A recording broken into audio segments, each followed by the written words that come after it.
Hello aspirants. अभी दिल्ली में रहते हुए कुछ दिनों से आई हैव ऑब्जर्व दैट कुछ बच्चे, कुछ क्या मतलब जो कहीं और कोचिंग भी जा रहे हैं, उन सब ने भी ऐसे जब कुछ बातें हुई तो समझ में आया कि उन्हें सीसेट को, ये मैं पर्टिकुलरली हिंदी मीडियम के बच्चों के लिए ये वीडियो बना रहा हूँ। हिंदी मीडियम मीन्स ये थरोली लैंग्वेजेस में हिंदी का इस्तेमाल हुआ रहा होगा।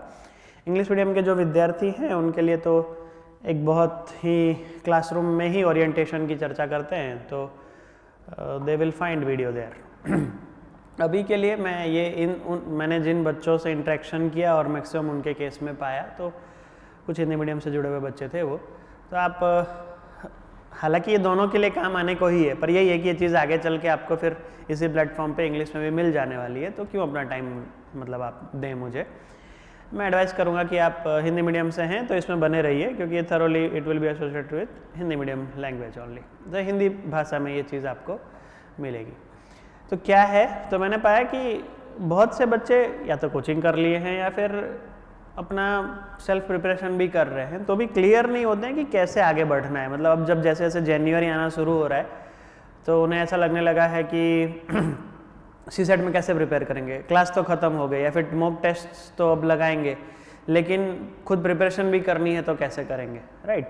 तो ये उन चीज़ों को ध्यान में रखते हुए मैं बना रहा हूँ। वीडियो की लेंथ रहेगी थोड़ी, पर मैं एक्सपेक्ट करूँगा कि आप उसमें बने रहें। मतलब व्यूज़ के वजह से तो नहीं, मेरा पर्पस ये है कि ऑथेंटिक चीज़ें बच्चों तक पहुँचती रहे। पर यह है कि कुछ कंटेंट कंटिन्यूएशन में रहते हैं तो अच्छा इफेक्ट देते हैं। सो इंस्टीड सिर्फ क्लिकिंग और इन सब के लिए तो ना काम करें, वो फिर आप अपना टाइम वेस्ट कर रहे हैं। आप सीरियस एस्पिरेंट हैं, सिविल सर्विसेज दे रहे हैं या कुछ अटेम्प्ट दे चुके हैं, तो फिर यहाँ बने रहिए। हम लोग जो बात करने वाले हैं वो सिलेबस ओरिएंटेड और सिलेबस का अप्रोच कैसा होना चाहिए उस बात को लेके है। और मैंने कई बच्चों में ये तकलीफ़ें पाई अभी जितने कुछ दिनों से मैं दिल्ली में हूँ तब से। तो जो मैंने पाया है मेनली ऐसा देखता हूँ कि उन्हें ये मालूम ही नहीं कि क्या क्या और कैसे प्रिपेयर करना है, ठीक है। हाँ, जैसे कुछ स्टूडेंट्स कॉल करते हैं कि या if they are associated with me by some WhatsApp number कि सर ऐसे ऐसे टॉपिक कहिए जो ज़्यादातर पूछे जाते हैं। तो मैं फिर से कहूँगा कि यूपीएससी को आप ऐसा बंधन में नहीं रख सकते हो कि आपसे यही टॉपिक पूछे, ठीक है। उसका उनका मन कर रहा है, उन्होंने नंबर सिस्टम पे वेटेज बढ़ा दिया, उनका मन कर रहा है किसी और टॉपिक पे वेटेज बढ़ा दिया, उनका मन कर रहा है वो किसी हर एक टॉपिक से एक एक ही क्वेश्चन पूछे, उनका मन कर रहा है किसी 4 ही टॉपिक से सारे क्वेश्चन पूछ ले। तो आप अगर ये समझ रहे हैं कि मैं कोई एक पर्टिकुलर टॉपिक करूँगा और उससे हो जाएगा, तो आप रिस्क ले रहे हैं अपने अटेम्प्ट को लेके। और जितना मैंने सर्विसेज वगैरह में देखा है तो स्टूडेंट करियर को सीरियसली नहीं लेते हैं, तो वो जानते नहीं कि रिटायरमेंट के वक्त 1 साल का लेट सिलेक्शन उनका, जैसे मान लीजिए इस सिलेक्शन में आपका नहीं हुआ तो आप अगले साल अगर ले रहे हैं, फिर 1 साल बाद आप जब सर्विस में इंडक्ट होंगे तो हो सकता है आप एडिशनल डीजीपी से डीजीपी प्रमोट होने को थे, या फिर वहाँ एडिशनल चीफ सेक्रेटरी से चीफ सेक्रेटरी प्रमोट होने के थे पर आपकी सर्विस एक्सपायर हो गई, या फिर आप बहुत लेट लग रहे हैं तो प्रिंसिपल सेक्रेटरी से एसीएस भी नहीं बन पाए। सेम वे इन पुलिस कैडर ऑल्सो, आईजीपी से आप आगे चल के एडीजीपी नहीं हो पाए, या फिर जो भी एस्पायर कर रहे हैं आप पोस्ट। तो हर एक अटेम्प्ट को सीरियसली लिया करें, ये आगे चल के बहुत कॉस्ट करती है। अभी हम लोग यंग एज में समझ नहीं पाते हैं, पर जब आप सरकार के साथ काम करने लगेंगे तो आपको पता चलेगा कि ये डिफ़िकल्ट है अगर लेट हो जाता है सिलेक्शन। तो सिलेक्शन के प्रोसेस पे ट्रायल एंड एरर ना किया करें, जिस बार दें उस बार इसी तरीके से दें कि ये वाला आखिरी है। तो जो मैं बच्चों में पा रहा हूँ उस पॉइंट पे मैं अब आता हूँ कि वो ये समझते हैं कि कुछ कुछ टॉपिक कर लो। मैं एडवाइस करूँगा 12-13 साल से पढ़ाते हुए कि कुछ कुछ टॉपिक ना करके आप सब टॉपिक में एवरेज रहें। क्वान्टिटेटिव एप्टीट्यूड को लेके बात कर रहे हैं। मैं इसमें आगे चल के हम लोग रीजनिंग से रिलेटेड भी कुछ बात करेंगे, पर मैं ये बौद्धिक अभिज्ञता को लेके चर्चा कर रहा हूँ आपके सामने। तो ये आग्रह छोड़ दीजिए कि सर सिर्फ परसेंटेज कर लेते हैं। हो सकता है उस साल परसेंटेज ये आ गया तो आपका लक निकल जाए, और नहीं आया तो फिर आप कई साल तक फंसे रहेंगे, ठीक है। आइए, तो एक ये इम्पोर्टेंट टॉपिक और ये सब वाहियात बातें हैं, ये मन बहलाने को है कि हाँ मैं तैयारी में हूँ, पर आप बहुत दूर हैं तैयारी से। तो इन सब चीज़ों से भूल जाइए बातों को कि इम्पोर्टेंट टॉपिक कर लेंगे हो जाएगा। आपको हर टॉपिक में जो भी पूछा जा रहा है उसकी, मैं ये नहीं कह रहा हूँ कि एक्सेलेंस को अचीव कीजिए, मैं ये कहूँगा कि हर चीज़ का थोड़ा एवरेज नॉलेज होना चाहिए। तो सिलेबस पॉइंट ऑफ व्यू से मैं शुरू करता हूँ और फिर मैं आपसे ये कहूँगा भी कि आपकी प्रिपरेशन कैसी होनी चाहिए। जैसे कि मेनली इस चीज़ को लेके ये माना जाता है कि क्वांटिटेटिव एप्टीट्यूड का मतलब हो गया जहाँ पे फॉर्मूला ना लगाना पड़े, मतलब कॉमर्स बैकग्राउंड का विद्यार्थी भी उसे आंसर कर पाए, साइंस बैकग्राउंड का तो मतलब ठीक है उसे फॉर्मूला याद ही रह जाती है, नहीं भी रह रही है तो ऐसा अभिगम नहीं रहता है कि कॉमर्स आर्ट साइंस वाले अलग अलग कर पाए, ठीक है। कोई भी व्यक्ति जो अपने मेंटल एबिलिटी को अवेलेबल कर पा रहा है खुद से, मतलब उसने कुछ सोचना शुरू किया और उस पर सोच पा रहा है, तो क्वांटिटेटिव एप्टीट्यूड है ऐसा। इसलिए आप कई बार देखेंगे कि यूपीएससी फॉर्मूला बेस्ड क्वेश्चंस पे काम नहीं करती है ये, तो उसे आप इस सेगमेंट में बाइफरगेट कर सकते हैं। किस सेगमेंट में? तो मैंने कहा कि आप ऐसे चलें कि एक बार आपको परसेंटेज, जिसे मैं कह रहा हूँ, हिंदी मीडियम के विद्यार्थी प्रतिशत वर्ड से जानते हैं, चलेंगे टॉपिक वगैरह जब कभी मैं पढ़ूंगा या पढ़ाएंगे हम लोग तो। सो प्रतिशत एक कंसेप्ट है जिसके बेस्ड कुछ टॉपिक्स हो सकते हैं, वैसे ही रेशियो एक कंसेप्ट के तौर पे देखना है और उससे बेस्ड कुछ टॉपिक्स हो सकते हैं, ऐसा कुछ कहना चाह रहा हूँ मैं आपसे, ठीक है। तो जब आप अभी जैसे बच्चा ये पूछ रहा होता है कि सर परसेंटेज के बाद कौन सा टॉपिक करूँ, तो मैं ये आपके सामने सीक्वेंस लिख रहा हूँ कि आप इस फ्लो में जाएंगे तो कम समय में ज़्यादा काम कर पाएंगे। ये सबसे ज़्यादा इंपॉर्टेंट है क्योंकि आपके पास पीरियड बहुत कम है प्रिपरेशन का। मैं एज के हिसाब से नहीं कह रहा हूँ, ये सीसेट क्वालिफाइंग पेपर है, उस वजह से उसे कितना समय देना चाहिए ये मेंस में कहीं काम नहीं आएगा, और जीएस में जो आप तैयारी कर रहे हैं वो कहीं और जाके फिर से हेल्पफुल होने वाला है, तो इसको बहुत कम समय में क्वालिफाई हो जाए उतना निकाल लेना चाहिए हमें। तो आप जैसे ही परसेंटेज पे काम करना चाह रहे हो तो एक आप प्रतिशत में बढ़िया होने चाहिए। आपने जैसे ही इसके क्वेश्चंस खत्म किए तो आप मूव कर सकते हैं लाभ और हानि। मैं यहाँ पे प्रॉफिट एंड लॉस लिख रहा हूँ, जिसको आप लाभ और हानि हिंदी मीडियम के विद्यार्थी कहते हैं अपना, ये उसका दूसरा टॉपिक है। मतलब परसेंटेज के एप्लीकेशन के सेंस में प्रॉफिट एंड लॉस ऐसा।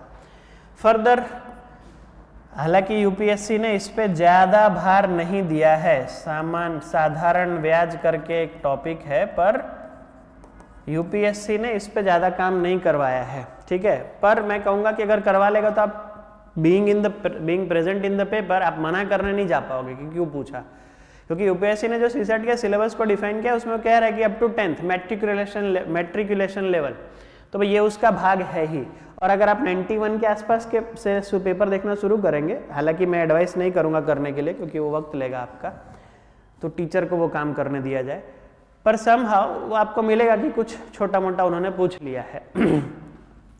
हाँ, ऐसा ही एक टॉपिक 2018 तक सीसेट जब से क्वालिफाइंग हुआ तो यूपीएससी इंट्रोड्यूस नहीं कर रही थी, पर 2018 में पहली बार इन्होंने एक रेफ्रिजरेटर का क्वेश्चन पूछा जिसमें थोड़ा बहुत कंपाउंड इंटरेस्ट, चक्रवृद्धि ब्याज का कंसेप्ट इस्तेमाल होता है।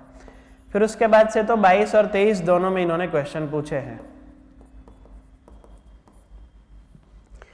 आई थिंक 23-24, मतलब 22-23-24 या 23 और 24 में इनके दो क्वेश्चन, 22-23 में इनके दो क्वेश्चंस मिलेंगे आपको, राइट। सो 23 और 24 ये कंपाउंड इंटरेस्ट का क्वेश्चन अगर आप देखें तो चक्रवृद्धि ब्याज, तो कोई विद्यार्थी अगर शुरू करे तो मैं कहूँगा कि इतना इसका, अच्छा मैं ऑनलाइन प्लेटफॉर्म पे किसी भी तरह की चीज़ के प्रमोशन के लिए नहीं आया हूँ, ना ही मुझे इसमें कभी इंटरेस्ट है। मैं सिर्फ इतना कहूँगा आपसे कि आप जो कोई भी मटेरियल उठा रहे हैं कोशिश कीजिए कि उसमें, मतलब ऐसा जान लीजिए मार्केट में कि वो एक तो स्टैंडर्ड पब्लिकेशन में से हो और दूसरा एक कि उसमें प्रिंटिंग मिस्टेक ना हो। तो इनके साथ साथ आप कोई सा भी उठाएं, मैं रिकमेंड इसलिए नहीं कर रहा हूँ ये ऑनलाइन प्लेटफॉर्म पे होने की वजह से, पर मैं आपसे कहूँगा कि कोई सा भी आप उठा रहे हैं, जैसे आपने प्रतिशत उठाया तो इसके क्वेश्चंस खत्म किए, साथ में पीवाईक्यू, इसके क्वेश्चन खत्म किए, साथ में पीवाईक्यू, प्रीवियस ईयर क्वेश्चन, ये प्रीवियस पहले जो पेपर लिए गए हैं उनके क्वेश्चंस किससे रिलेटेड। तो अगर आपके पास लिमिटेड समय है तो मात्र सीसेट पे फोकस कीजिए, मतलब पेपर 2 में पूछे हुए प्रश्न। अगर आपके पास समय है, अगर कम है समय, तो सीसेट पेपर 2 पे काम कर लीजिए, काफ़ी क्वेश्चन मिल जाएंगे आपको। पर अगर समय है तो मैं एडवाइस करूंगा कि यूपीएससी दूसरी सब परीक्षाएं भी लेती है, पर उसके मॉडरेट से इजी से मॉडरेट लेवल के क्वेश्चन किया कीजिए। जैसे कि आप CDS लेके बैठे तो मैं ये रिकमेंड नहीं करूंगा आपसे कि आप CDS के एलिमेंट्री मैथमेटिक्स के क्वेश्चंस को भी छुएं, ठीक है। कई बार कुछ डिफिकल्ट क्वेश्चन भी फेस करेंगे आप, और शायद नहीं आए तो आप डिमोटिवेट भी हों, तो ऐसा नहीं करना है। इजी टू मॉडरेट तक अपने आप को रिस्ट्रिक्ट रखना है। हमेशा इस बात को ध्यान में रखते हुए चलेगा कि क्वालिफाइंग पेपर है, आप इसमें 200 में से 200 भी ले आएंगे, LB SNA में किसी को फर्क नहीं पड़ेगा। आप इसमें से सिर्फ 67 मार्क लाएंगे तो भी LB SNA में किसी को फर्क नहीं पड़ेगा, ठीक है। और ना ही आप बता के कोई बहुत बड़ा तीर मार लोगे। सो वाइज वही है जो इतना ही काम करे जिससे ये पेपर श्योरली कंफर्म हो जाए कि क्वालिफाई हो रहा है। आओ, मतलब कि ये एक पार्ट हुआ, ऐसा कह रहा हूँ मैं आपसे कि मैंने प्रतिशत को छुआ तो मैं ऐसे कंप्लीट कर लूँगा उसको, और उसके साथ साथ में PYQ वक्त है तो फिर ये सब भी एडवाइजेबल हैं। जैसे कि असिस्टेंट कमांडेंट के पेपर में भी कभी कभी पूछते हैं परसेंटेज रिलेटेड क्वेश्चंस। NDA में रिकमेंड नहीं करूँगा, पर अब आगे चल के अगर आप कोई और परीक्षा भी देखें तो CDS सबसे पहले प्रायोरिटी रखें, असिस्टेंट कमांडेंट, और NDA is a good paper. So बहुत वक्त है तो करो, अदरवाइज उतना कोई उसका नीड नहीं। रेशियो जब मैं कहता तो जैसे ही आपने इसको खत्म किया, अब ये नहीं है कि ये पहला ही टॉपिक यही होना चाहिए, पहला टॉपिक ये भी हो सकता है आपका जब आपने उठाया है, लेकिन फिर जब आप यहाँ आ गए हैं तो इस तरफ जंप नहीं करना है।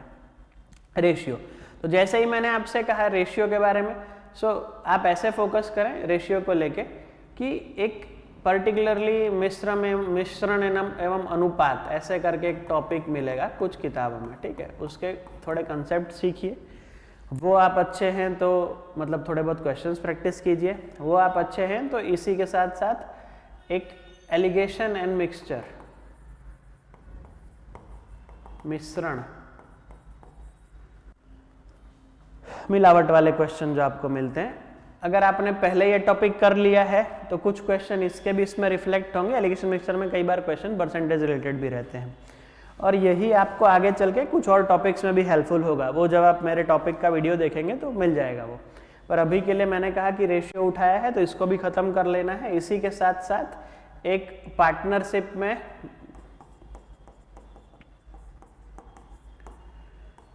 साझेदारी, या फिर मैं हिंदी वर्ड से अवगत नहीं अगर हूँ तो आप देख लीजिएगा इसका क्या है।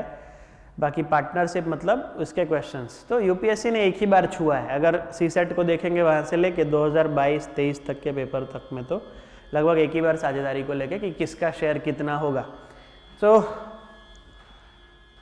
कहीं ट्रैफिक जाम हुआ है उसकी वजह से इतना हॉर्न चल रहा है दिल्ली। तो मैंने कहा ये पार्टनरशिप तो साझेदारी उस सेंस में।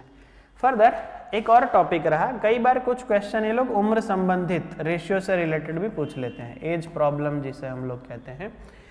तो मैं आपसे कहूँगा कि उम्र संबंधित प्रश्न ये, तो कोई भी विद्यार्थी अगर इस टॉपिक को छू रहा है तो वो कोशिश करे कि वो इन सबको एक साथ निपटाए। मतलब इन सबको एक साथ निपटाए से क्या मतलब है, रेशियो प्रोपोर्शन के उस टाइप के क्वेश्चन, फिर P/Q किया उसने, फिर एलिगेशन मिक्सचर, फिर पार्टनरशिप, फिर एज प्रॉब्लम, राइट। मैं मान रहा हूं आप समझ पा रहे हैं कि मैंने अलग अलग चैप्टर्स रखे हैं। मतलब आपको लग रहा होगा कि 2 चीज पे बात हो रही है, पर मैंने सामने 8 बातें कही आपको। मतलब 8 अलग अलग टॉपिक आपके कवर होने को हैं या सब टॉपिक आपके कवर होने को हैं। तो आपका एक फ्लो इस तरीके का होना चाहिए। मुझे लग रहा है कि इतना रख के मुझे दूसरे स्लाइड की तरफ जाना पड़ेगा, वरना मैं इस मूड में था कि सारा इसी में हो जाए। खैर चलो, टेक्नोलॉजी की जो भी यहाँ पे लिमिटेशन हो, आई डो नॉट नो, या फिर मेरे नॉलेज की लिमिटेशन हो, ऐसा भी हो सकता है। तो फिर अब आपने ये सेगमेंट उठाया, आपने वो सेगमेंट उठाया, उसके बाद फिर से इंडिपेंडेंटली आप और कोई सेगमेंट उठाना चाह रहे हैं तो वो मैं कहूँगा कि टाइम ओरिएंटेड टॉपिक्स, मतलब समय से रिलेटेड टॉपिक्स। अब समय से रिलेटेड टॉपिक्स में ये हो सकता है, ये बहुत आसान है बच्चों ऐसे जाना, पता नहीं लोग क्यों नहीं समझ पा रहे हैं, but it is very fine. आप एक बार लेके बैठो, 12 से 17 दिन में ख़त्म, कोई लोड ही नहीं है। हाँ, जिन्होंने एकदम ज़ीरो से शुरू करना है तो उन्हें थोड़ा बहुत सीखने सिखाने में समय लग सकता है। बाकी जिसका एक बार हो चुका है वो तो आराम से 12 से 13 दिन में ये सारे टॉपिक रिवीजन करके ख़त्म करे, उसके बाद अपना मस्ती से मॉक टेस्ट लगाए, वो पेपर में जाएगा 1.25 घंटे में तो पेपर छोड़ के बैठा रहेगा, वो अपना क्वालिफाई हो चुका होगा उसका। आओ, तो मैं ऐसा कह रहा हूँ कि समय रिलेटेड, तो समय रिलेटेड ये हो सकता है कि वो स्पीड एंड डिस्टेंस, तो मैं मेरी कन्वीनियंस के लिए यहाँ पे स्पीड एंड डिस्टेंस लिखता हूँ। बाकी मैं इतना मानता हूँ कि आप हिंदी मीडियम से हैं, फिर भी विद्यार्थी ये समझ पा रहे होंगे कि मैं गति एवं दूरी से रिलेटेड बात करना चाह रहा हूँ। तो स्पीड एंड डिस्टेंस में इनकी मर्जी है, ये ऐसा कर सकते हैं कि आपसे क्वेश्चंस पूछें। कैसे? तो हो सकता है किसी मात्र और मात्र व्यक्ति का रोल हो, किसी पर्सन से रिलेटेड क्वेश्चन पूछना चाह रहे हैं, इंडिपेंडेंट, मतलब कोई एक पर्सन से रिलेटेड बात पूछना चाह रहे हैं, उनका मन कर रहा है नहीं हम तो ट्रेन को लेके प्रश्न पूछना चाह रहे हैं। मतलब यहाँ पे मैं ट्रेन और ट्रेन्स दोनों बात कहूंगा, आगे चल के समझाता हूँ ऐसा क्यों कह रहा हूँ। या फिर उनका मन कर रहा है नाव एवं धारा पे प्रश्न पूछना चाह रहे हैं आपसे। ठीक, तो जब आप नाव एवं धारा कर रहे हैं तो इससे रिलेटेड जो बात है वो आप मतलब सीखेंगे, समझेंगे। ट्रेन से रिलेटेड क्यों सर ट्रेन और ट्रेन्स कह रहे हो? तो ये वाली बात हो सकती है कि वो या तो किसी एक ट्रेन से रिलेटेड क्वेश्चन पे फोकस कर रहे हो, या तो फिर वो दो ट्रेन्स पे रिलेटेड क्वेश्चन पे बात करना चाह रहे हो।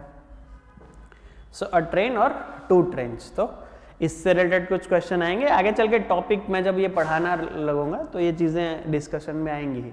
पर ये है कि आप जब टाइम का सेगमेंट उठा रहे हैं, जैसे कि दूसरा इसी टाइम से रिलेटेड अगर किसी को करना हो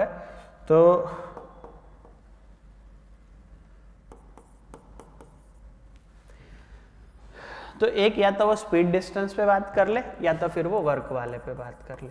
तो मैं ये कहना चाह रहा हूँ कि कोई भी विद्यार्थी अगर चाहे तो इसको इंडिपेंडेंटली ट्रीट कर सकता है, या तो इस वाले सेगमेंट में चर्चा कर ले या तो फिर वो इस वाले सेगमेंट में चर्चा कर ले, मतलब इस भाग पे चर्चा कर ले। चर्चा से क्या है, ये उठाया तो ये खत्म किया, ये खत्म किया, इसके टॉपिक्स खत्म कर लिए, फिर अपना वो नाव एवं धारा पे चला गया। जैसे ही इतनी चीजें खत्म हो गई वो अपने प्रीवियस ईयर क्वेश्चन पे चला गया।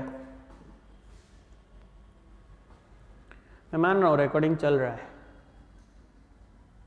चल तो रहा है ना।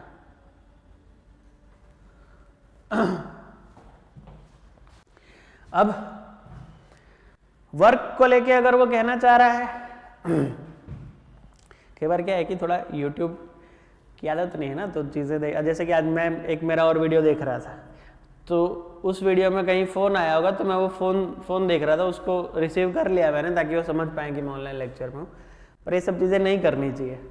आओ, दूसरा मैंने कहा काम, तो काम से रिलेटेड उनकी मर्जी है, वो चाहे तो आपसे किसी व्यक्ति से काम करवाने को कह दें, ठीक है, या फिर नल एवं टंकी इससे काम करवाने को कह लें। ये व्यक्ति वाले में ये भी हो सकता है कि कोई समूह भी हो, मतलब कि कोई ग्रुप भी काम कर रहा हो, ठीक है। तो आप जब ये उठाएं तो फिर इसको खत्म कीजिए। अच्छा हाँ, इसकी प्रायोरिटी पहली रखिएगा और इसकी दूसरी। वजह यह है कि इसी का एक पार्ट यहाँ यूज होता है, तो अगर आप इसमें बेहतर रहेंगे तो इस वाले में कम टाइम लगेगा करने के लिए। तो क्या बात हुई यहाँ पे? इसका मतलब है कि ये वाला अगर समझ में आ रहा है आपको तो आप इसको खत्म करें पहले, फिर इसकी तरफ जाएं। अच्छा, मैं इसके साथ साथ ये आपको अपना टारगेट भी देते चलता हूँ। आप ऐसा किया करें कि ये सारा सेगमेंट आपका 9 दिन में खत्म हो, ये वाला। अगर आप एकदम नए हैं तो जिस विद्यार्थी ने पहले कहीं, या मैंने जब अगर जैसे मैं कह रहा हूँ हिंदी मीडियम को टारगेट करते हुए, तो अगर मैंने लखनऊ में पढ़ाया है या फिर किसी और जगह पे हिंदी मीडियम में पढ़ाया है या बिहार की बात करें, मतलब पर्टिकुलर पटना और इन सब में, तो जहाँ जहाँ भी मैंने पढ़ाया हुआ है, तो मैं कहूँगा कि अगर आप कहीं ख़त्म कर चुके हैं तो फिर आप ऐसा करें, इस चीज़ को टारगेट करें, जितना मैं लिख रहा हूँ उसका 1/3, मतलब कि 3 दिन में ये सेगमेंट खत्म। 3 दिन का मतलब 24 घंटे नहीं है, आप पर डे अपनी कन्वीनियंस के हिसाब से 2 से 3 घंटे दिया करें इसको। बाकी आप यूपीएससी की तैयारी कर रहे हैं, आप एक लेवल पे समझदार होंगे ही, ऐसा मानते हुए मैं कुछ चीज़ों को अंडरस्टूड लेते हुए ही चल रहा हूँ। तो जैसे कि कोई नया बच्चा है तो उसके लिए 9 दिन का चैप्टर हो सकता है। सेम वे इसके लिए मैं रिकमेंड करूँगा कि ज़्यादा से ज़्यादा आपको 5 दिन लगने चाहिए, ज़्यादा से ज़्यादा, और इस वाले के लिए 2 से 3 दिन, बस कहानी ख़त्म। चलो अब आते हैं फिर ऐसे, अब इस वाले पे कि अगर आपने स्पीड मैं ये दोनों मिला के कह रहा हूँ 9 दिन, ठीक है। अब आपका मन है आप इस वाले के, अच्छा 9 दिन में आपको प्रैक्टिस पे ज़्यादा फोकस करना है, इस बात का ध्यान रखिएगा, क्योंकि इसके कंसेप्ट लिमिटेड है। अगर यही मैं क्लास लेने वाला होता तो अगले 20 मिनट में इसका कंसेप्ट खत्म कर लेते, फिर आप प्रैक्टिस अपनी मन मर्जी से कर सकते थे। तो ये है कि मैक्सिमम नंबर ऑफ क्वेश्चंस आप प्रैक्टिस कर पाएँ। तो ये इस हिसाब से इतने सारे टॉपिक्स आपके ख़त्म हो जाने चाहिए। अगर आप कुछ किताबें उठाएंगे तो इसका एक अलग चैप्टर है, इसका एक अलग चैप्टर है, इसका एक इस नाम से एक अलग चैप्टर है, इस नाम से एक अलग चैप्टर है। और यूपीएससी के पास एक और चीज़ है, 2015 और 2019 में उसने उसे छुआ था इसी टॉपिक को लेके, हालांकि कुछ बच्चों को मैंने पढ़ाया भी होगा। उसका नाम है recess games and skills. Recess games and skills का क्या मतलब है, आप ये दोनों साल के पेपर को उठाएंगे सीसेट के तो मिलेगा कि XYZ, एक में XYZ नाम ही लिया और एक में ABC लिया होगा या XYZ लिया होगा। इतने मीटर की रेस है और उसे कंप्लीट करने के लिए वो उसको इतना स्टार्ट दे पाता है, ठीक है। तो ये भी एक टॉपिक आपका उसके साथ में ऐड होगा। मैं यहाँ पे इंग्लिश में लिख देता हूँ रेसिस गेम्स एंड स्किल्स इसलिए क्योंकि कोई एक थोड़ा ज़्यादा स्किलफुल होता है तो वो कहता है कि भाई तू 20 मीटर दूर जाके खड़ा हो जा, फिर दौड़ना शुरू कर लेते हैं। ज़्यादातर ऐसा होता भी है, कुछ लोग और कॉन्फिडेंट भी होते हैं, फिर वो वाला हरा देता है उनको। खैर, तो ये एक टाइम रिलेटेड सेगमेंट हुआ। तो आप अगर ये उठा रहे हैं तो इसको खत्म करें, फिर इसको खत्म करें। अच्छा सर ऐसा हो सकता है मेरा मन करे ये करूं और फिर इसके बाद करूं? हाँ कर सकते हो। सर ये हो सकता है मेरा मन करे ये करूं और उसके बाद फिर मैं इसको छूं? हाँ कर सकते हो, कोई दिक्कत नहीं। पर कोशिश किए रहें कि इन दोनों को साथ आप लेके चलें, ठीक है। ये करने के साथ साथ ये कर लेंगे तो आपका ये 9 दिन का जो सेगमेंट है वो संभल जाएगा। अब सर ये तो हुए उन सारे टॉपिक्स को, तो मैं कहूँगा कि इन सब में आप कहीं से भी कुछ भी कोई किताब उठाएंगे बहुत आसानी से आगे बढ़ सकते हो, इसमें ज़्यादा दिक्कत नहीं आएगी आपको। इसके अलावा तो ख़त्म तो हुआ नहीं है सिलेबस, तो इसके अलावा जो topics, this is the last page, कितना इतना रूडली कहा उसने।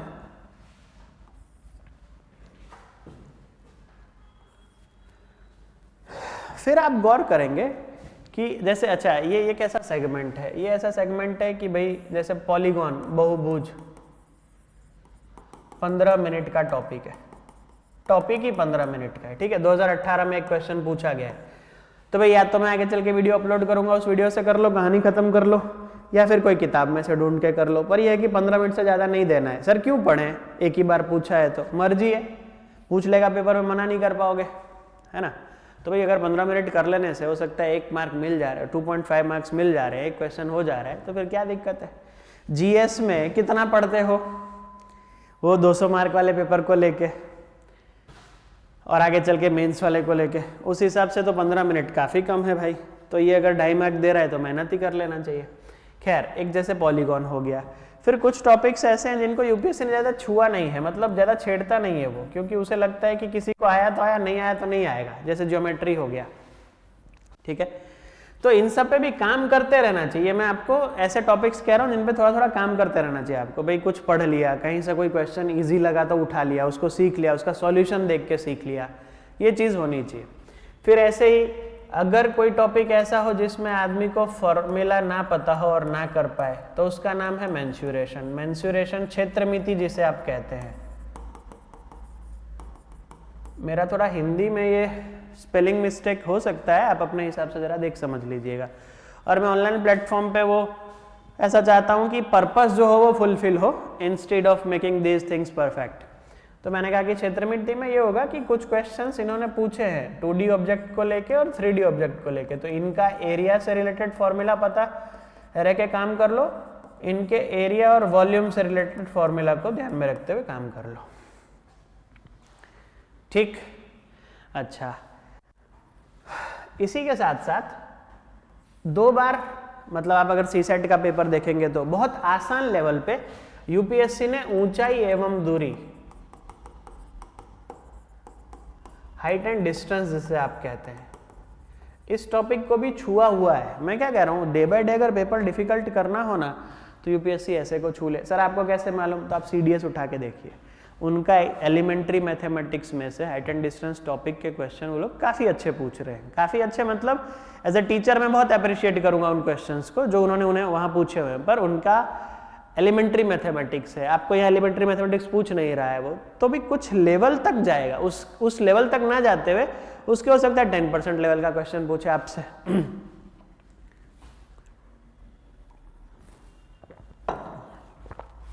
थोड़ा बहुत ज्ञान आपको सर्कल को लेके होना चाहिए। ये सब वो टॉपिक्स हैं जिसको यूपीएससी ने कभी कभी ऐसे बुलबुले के तौर पे पूछा, एक साल आया फिर शांत हो गया, मर्जी है उसकी, कभी जाके फिर से फूल उठे। तो एक आप सर्कल के तौर पे कह लीजिए।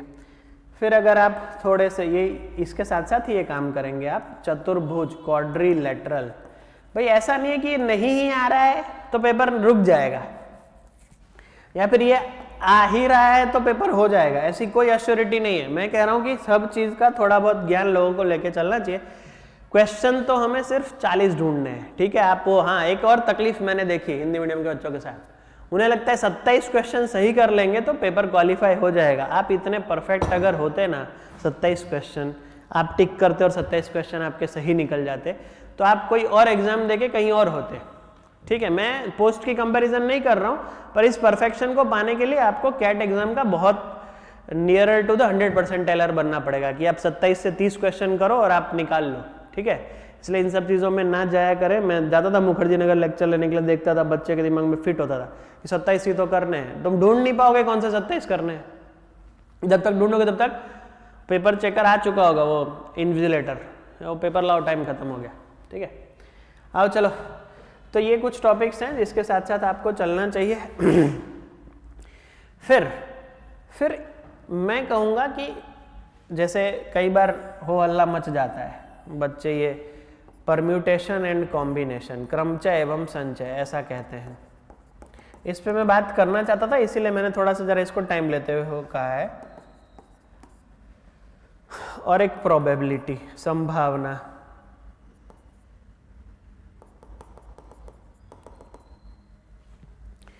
क्या है कि जैसे मैंने देखा है कि लोग इस पे टॉपिक पे टाइम भी ज़्यादा देते हैं। मैं कहूँगा अपने आप को इस टॉपिक में एवरेज कर लो, एक्सेलेंस नहीं कर पाओगे, क्योंकि एक्सेलेंट लेवल का यूपीएससी पूछना भी नहीं चाह रहा है। उसको ऐसा होता तो फिर कैट का सिलेबस रख के हर साल कैट, मतलब आपसे कहता है कि कैट की तैयारी करो, हम लोग वैसा क्वेश्चन पूछेंगे।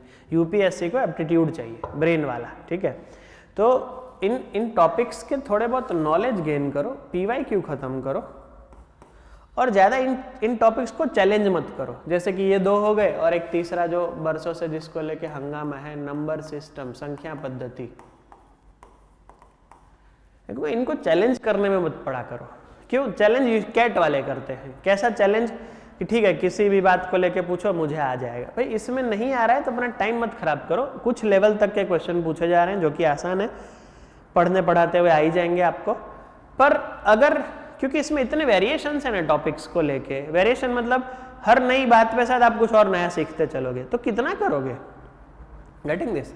सो आई वुड सजेस्ट कि आप इन दोनों को पहले ये कंप्लीट करें, इसी के आधार पे संभावना आएगा आपको। संभावना आ जाए तो PYQ लेते हुए चलें, PYQ से भी सीखें, ठीक है।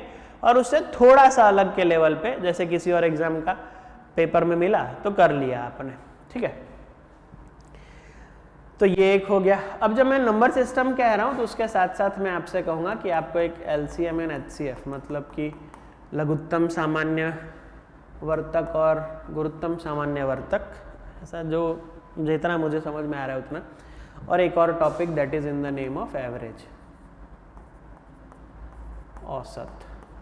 अच्छा, कई, अब जैसे कि किसी साल के पेपर में, मैं साल बोल रहा हूँ लेकिन मीन, मध्य, मध्यक, ये सब, मीन, मोड, मीडियन, इनसे रिलेटेड एक क्वेश्चन उन्होंने शायद 18 या 19 में पूछ लिया है या 17 में, मैं श्योर नहीं हूँ, पर भाई वो किस तरफ, बाईं तरफ होगा, to the skew line to the left, ऐसा। ये rare of the rarest question है, इनके पीछे अपना समय नहीं बिताना चाहिए, ठीक है। वो फिर आप ये समझिए कि 79 क्वेश्चन का पेपर है आपके लिए, अगर ऐसी कोई पूछ ली है तो क्या कीजिए आप इसको, हालांकि मैं आगे एक वीडियो में इसके लिए, इन दोनों टॉपिक के लिए मैं सेपरेटली एक क्लास, मतलब वीडियो मिल जाएगी आपको आगे चल के, मुझे जैसे वक्त मिलता है उसके हिसाब से। पर ये है कि इसके पीछे पारंगतता हासिल करने में टाइम मत खराब करो, उससे बेटर है कि 79 क्वेश्चन का पेपर समझ लो, वो ज़्यादा वाइज स्टेप रहेगा। ठीक, तो यही इन टॉपिक्स के साथ साथ में अब जैसे कि नंबर संख्या पद्धति का PYQ खत्म करते हुए, और अगर इस टॉपिक को डील करना हो आपको, अगर आप एकदम नए हैं, अगर आप अच्छे हैं तो 5 दिन में तो ये खत्म ही हो जाएगा। ठीक है, अगर आपने क्लास वगैरह ली है 5 दिन आप 1.5-2 घंटे देते चलेंगे तो इनके जितने क्वेश्चन यूपीएससी ने पूछे उसके साथ कर पाओगे 5 दिन। ठीक है, दो मतलब कि आप ये समझिए 10 आवर्स, इन लोगों के लिए आप 2 घंटे और दे सकते हैं, मतलब कि 12 घंटे और। सो आई वुड सजेस्ट कि आप नंबर सिस्टम, अगर आप एकदम नए हैं तो आपको कम से कम 10 दिन देना चाहिए 2-2 घंटे के हिसाब से। अगर आप एकदम नए हैं, आपने थोड़ा बहुत कहीं पढ़ सीख रखा है या यूट्यूब वगैरह से सीखते हैं, तो एक पर्पस आप इसका नए 5 डेज में कंप्लीट करने का रखें। मैं इसके लिए कहूँगा कि एवरेज नॉलेज एक दिन में ले लीजिए दोनों टॉपिक का, एक दिन में जो भी 2 से 3 घंटे आप पढ़ते होंगे वो, और फिर थोड़ा बहुत हमेशा प्रैक्टिस करते रहिए। ठीक है, हमेशा प्रैक्टिस से क्या है, जैसे मॉक आपने लगाया, आप जैसे ही मॉक देखेंगे तो आप कई बार मॉक्स एग्जाम से भी सीखेंगे। अच्छा, मैं कोई मॉक प्लेटफॉर्म प्रमोट नहीं कर रहा हूँ, मैं सिर्फ ये कहना चाह रहा हूँ कि कोई क्वेश्चन आपके सामने आया, हो सकता है आपको क्वेश्चन से भी सीखने को मिले, तो उसमें हताश नहीं हो जाना है कि मुझे नहीं आ रहा है। आप ऐसे देखिए कि हाँ, अब यूपीएससी में आएगा तो आपको आएगा कि नहीं। ठीक है, तो कुल मिला के अब जैसे कि आपने इन सबको उठाया, क्षेत्रमिति आपने उठाई, मैं रिकमेंड करूंगा कि ये 3 से 4 घंटे में हो जाना चाहिए PYQ के साथ में, ये आवर्स लिख रहा हूँ मैं। वैसे ही आपने इस टॉपिक के लिए तो थोड़ा अच्छा नॉलेज हो तो ये 20 से 30 मिनट का है, मैं कोशिश करूंगा आगे चल के मैं वीडियो बना पाऊँ। और ये दोनों को मिला के I think it would take hardly 1 hour. ठीक है, तो इन पे थोड़ा काम कर लीजिए। आपके पास कोई रिसोर्स नहीं है तो नेट पे ही सर्च कर लीजिए, कुछ पेज मिल जाएंगे जिस पे इसके बारे में जानकारी दी गई होगी। तो कुल मिला के कहने को ये है कि आपको इस हिसाब से अपना टाइम अलोकेट करना चाहिए प्रिपरेशन को लेके, कि भाई मुझे ये टॉपिक ख़त्म करना है, ये टॉपिक ख़त्म करना है, उसके रिलेटेड ये एक मेरा इनपुट है। ठीक है, ये वेरी कर सकता है विद्यार्थी की बौद्धिक क्षमता के हिसाब से, इसमें आगे पीछे हो सकता है। ये नहीं स्टिकन कर लेना है कि वहाँ कहते हैं ना मास्टर जी ने कहा है तो so forget that. What I would, मैं ये कहना चाहूँगा कि आपका अपने ब्रेन के हिसाब से चला करें। CSET की तैयारी में बच्चे ये भी गलती बहुत करते हैं, कोई दूसरे को देखते हैं उसका इतने दिन में हो गया, अरे भाई उसके सर्कमटेंसेस अलग हो सकते हैं, हो सकता है आपको जो एडवांटेज मिला वो उसको नहीं मिला, या फिर उसे जो मिला है वो आपको मिल नहीं पाया। इसलिए अपनी बौद्धिक क्षमता के हिसाब से आगे बढ़ा करें। ठीक है, मुझे जहाँ तक लग रहा है बहुत सारी बातें मैं जितना कहना चाह रहा था ऑन बोर्ड आते हुए तो कई चीज़ों पे हमने काम कर ही लिया है। बाकी और जो बातें रहेंगी हम आगे चल के कुछ और वीडियोस में भी उससे रिलेटेड, मतलब अभी प्रिपरेशन पॉइंट ऑफ व्यू से तो ये इनफ है, आपको इस पे काम कर लेना शुरू कर देना चाहिए। और जैसे कि मैं मतलब मुझे ये सब कहना अच्छा नहीं लगता है प्रमोट करना एंड ऑल, पर आप अगर कमेंट करेंगे तो अपनी क्वेरीज भी कमेंट करें, मैं देखता हूँ, तो मैं उसके साथ साथ आपको वहीं पे रिप्लाई, या फिर अगर आप मुझसे व्हाट्सएप से जुड़े हैं तो मैं आपको पर्सनली में रिप्लाई भी कर दूंगा। पर आप पढ़ें, मेरा ऑब्जेक्टिव है कि you do good in your career. Best of luck, thank you.